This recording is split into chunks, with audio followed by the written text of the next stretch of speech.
Bayangkan 360 juta misalnya, kita hanya punya 2 calon presiden. Gila banget, kita nggak ada orang hebat lagi di Republik ini, nggak ada orang yang banyak lagi yang ya cuma 2 orang saja gitu. Halo, assalamualaikum warahmatullahi wabarakatuh. Salam beken habis dari channel Pangi Sarwi Caniago ya.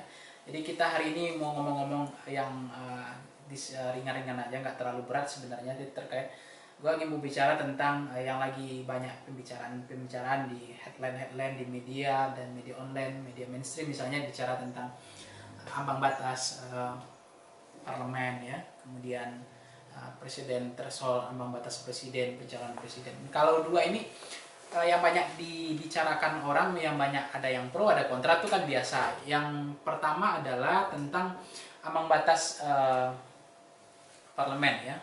Wacana di rancangan undang itu kan 7% ambang batas parlemen. Nah, apa untung rugi mudaratnya? Kalau saya mencermati ya, Indonesia ini kan beragam ya, beragam suku, agama, etnis, budaya.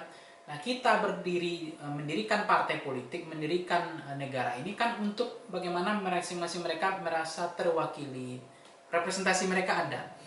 Nah, kalau kemudian nanti kita lihat aja trennya tuh dari pemilu 2014 ya, 2019, kemudian 2009 itu pemenang pemilu kan hanya PDIP ya, kadang-kadang ada Partai Golkar gitu ya, kan gitu-gitu aja putarannya. Nah, artinya kalau nanti misalnya 7% nih, kita taruh 7% misalnya ya, kira-kira berapa partai yang akan lolos nanti? Ya bisa saja ya 3 atau 5 sampai 5 partai, itu paling banyak betul gitu. Nah, kalau misalnya tidak ada lagi partai Islam atau yang partai yang dari mereka merasa tidak terwakili, untuk apa bernegara, untuk apa untuk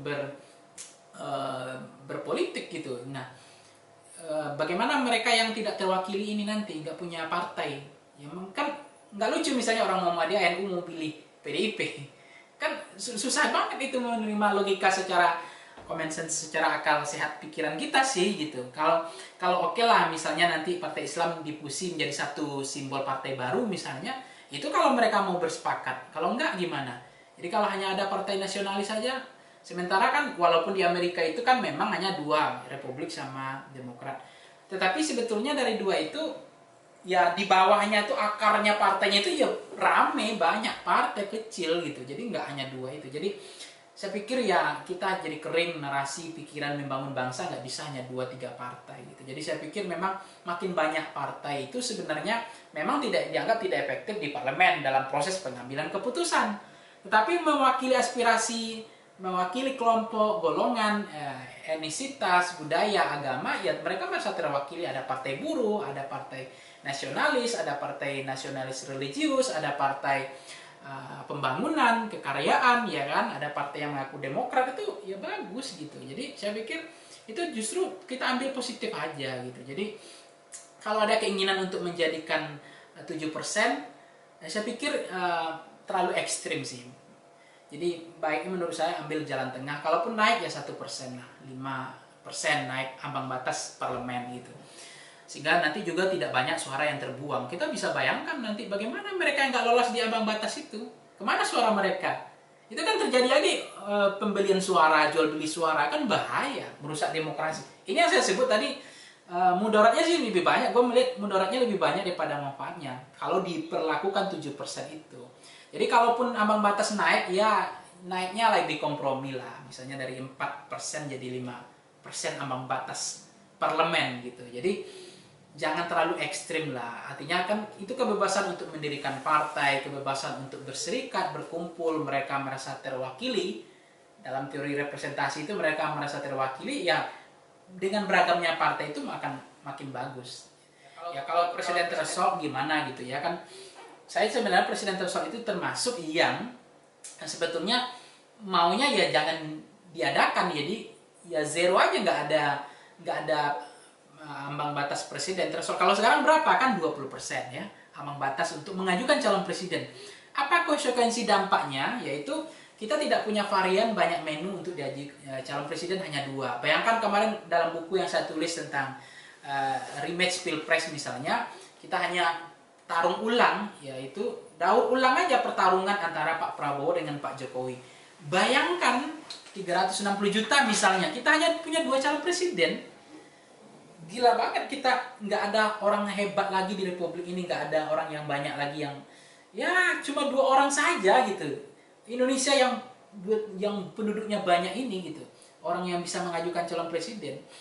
Jadi saya pikirnya ya ambang batas parlemen itu ya oke lah ya naik gitu, tapi nggak istilah. Tapi kalau presiden threshold ini saya pikir ya bertentangan dengan konstitusi kita, amanat kan kok yang paling kita percaya itu kan Pancasila adalah yang hierarki paling tinggi. Habis itu kemudian ada undang-undang dasar ya, kemudian tap MPR, kemudian undang-undang. Bagaimana kemudian undang-undang yang dibawa ini kemudian menentang, melawan ya perintah Undang-Undang Dasar 45 bahwa setiap warga negara ya berhak untuk mengajukan diri menjadi calon presiden untuk dipilih dan memilih. Nah sekarang untuk mengajukan calon presiden harus dijebak dengan jebakan Batman 20%,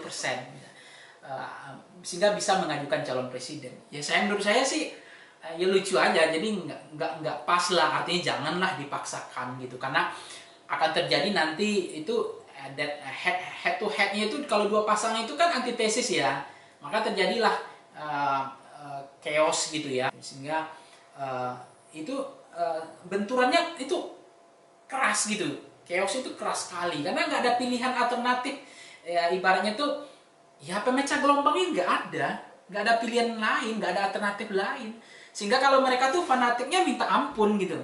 Kalau udah begitu Jokowi banget gitu, Prabowo banget. Gue merasa itulah yang membuat kemarin merusak banyak persatuan kesatuan kita. Hate speech juga tinggi, di media sosial, yang namanya buzzer itu luar biasa. Itu bahkan itu menodai Pancasila kita gitu. Jadi benturannya itu kuat, head to head itu luar biasa, sehingga kalau dalam buku Rematch Paper saya itu bahaya dari 2 calon presiden, karena hanya bertumpu kepada 2 kutub saja, bipolar, tidak ada pemecah gelombang atau kekuatan calon presiden lain yang membuat lebih dinamis.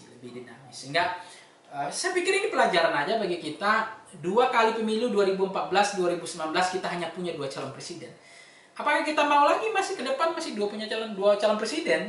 Kita akan taruh ulang lagi, akan head to head lagi, akan antitesis lagi, akan benturan lagi, keras lagi benturannya antara dengan yang suka ini, kalau nggak suka ini ya ini gitu, nggak ada varian menu-menu lain gitu. Saya pikir ya udahlah, kita sepakat aja lah. Saya udahlah, DPR itu jangan banyak mikir panjang lah. Kalau memang undang-undang kita juga membolehkan kok orang menjadi calon presiden gitu untuk dipilih dan memilih, kenapa harus dibatasi gitu? Jadi biar nanti syarat-syaratnya kan bisa kan ada nanti ambang partai-partai yang lolos di 75% nanti kan bisa menentukan siapa calon presiden pilihan-pilihan mereka. Saya pikir itu untuk konteks kita hari ini soal presiden threshold dan parliamentary threshold. Semoga bermanfaat video ini. Terima kasih. Assalamualaikum warahmatullahi wabarakatuh.